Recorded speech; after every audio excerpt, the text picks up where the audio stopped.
Moi, personnellement, je ne pense pas que j'irai en enfer. Je prie, je suis croyante. Je suis chrétienne. Moi, je suis protestante. Si jamais on se base sur les 10 commandements, tout le monde ira en enfer alors. Parce personne n'est parfait.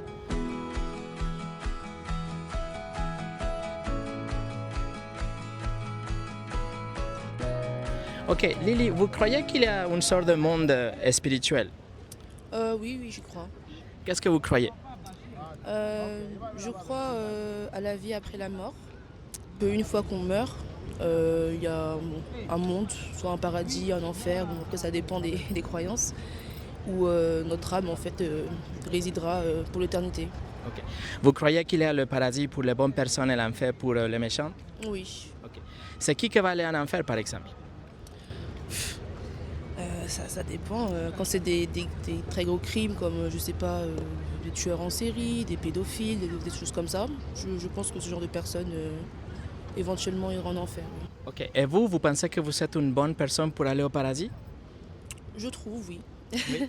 Lily, est-ce qu'on peut faire un test pour voir si vous êtes vraiment une bonne personne? Oui, bien sûr. Vous avez entendu parler des 10 commandements, les 10 commandements que Dieu a donnés aux hommes. Oui. Ok, le 9e dit qu'il ne faut pas mentir. Vous n'avez jamais dans votre vie menti. Si. Ok, le 8e dit qu'il ne faut pas voler. Vous n'avez jamais volé quelque chose. Non. C'est pas un petit mensonge? Non, c'est pas mensonge. J'avais voulu. Même quand vous étiez petit, vous avez pris pas un bonbon, un crayon. Ah oui, mais les enfants, c'est différent.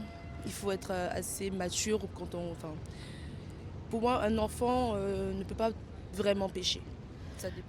Mais même en tant qu'adulte, je trouve que si nous sommes honnêtes, nous savons aussi voler. Par exemple, si vous déclarez moins des impôts de ce qu'il faut déclarer, s'il vous paye pour travailler 8 heures, mais vous travaillez que 7h30 parce que vous passez 30 minutes avec les copains, ou vous faites des WhatsApp ou Candy Crush, voilà, c'est ce type de vol aussi. Donc vous n'avez jamais volé dans votre vie? Du coup, si. Je dirais que oui.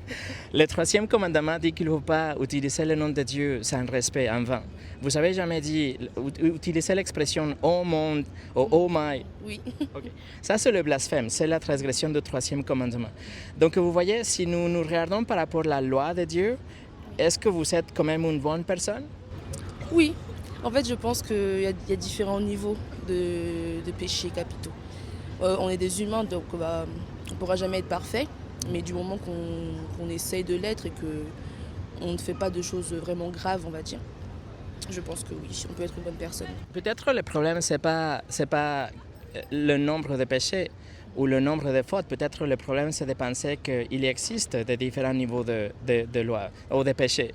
Parce que, par exemple, si Dieu nous donne les 10 commandements, s'il y a 10 règles que nous devons suivre dans la vie, mais vous avez transgressé déjà 3, je pense que nous avons regardé 3, et il ne peut pas vous trouver innocente. C'est comme si vous êtes devant les juges de Lyon et vous savez, il vous donne 10 règles, 10 lois et vous avez transgressé 3. Il doit vous trouver coupable, vous voyez. Et si nous continuons à voir les commandements, vous allez voir que vous êtes coupable de 10. Le numéro 10 dit qu'il ne faut pas convoiter. Vous ne savez jamais désirer le téléphone de quelqu'un d'autre, la voiture, le travail, etc. de quelqu'un d'autre. Si. Donc ça, c'est la convoitise. C'est le 10e des 10 commandements. Le 7e dit qu'il ne faut pas commettre de l'adultère. C'est-à-dire, si nous sommes mariés, il ne faut pas aller vers quelqu'un d'autre.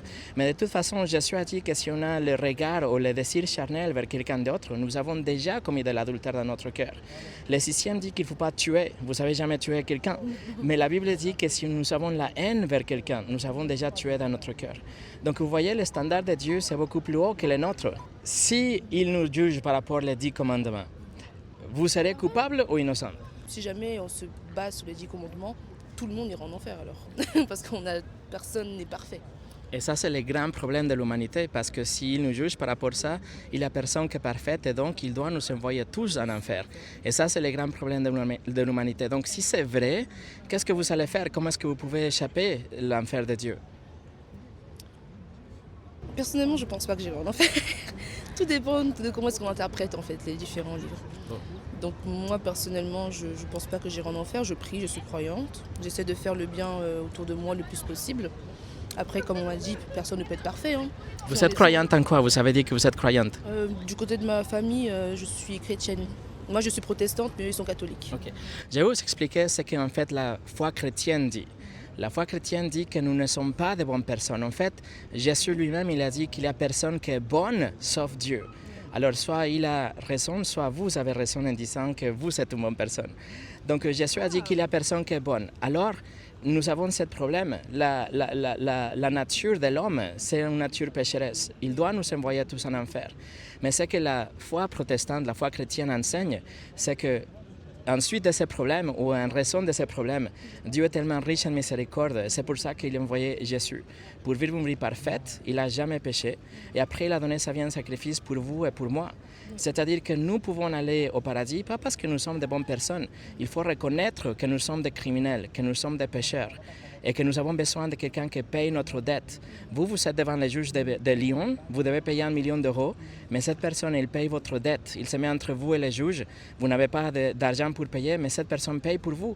Maintenant, les juges de Lyon, ils peuvent vous laisser rentrer ou partir parce que quelqu'un a satisfait votre dette, vous voyez. Ça, c'est le message du christianisme, Lily. Et je vous encourage à vraiment le saisir et le recevoir dans votre cœur, parce que si vous faites confiance à votre propre bonté, vous n'allez pas passer. Il faut faire confiance à la personne de Jésus. C'est lui qui est venu, est mort et ressuscité pour vous. Mais vous savez, qu'est-ce que la Bible dit qu'il faut faire pour recevoir ce cadeau de la vie éternelle? Non.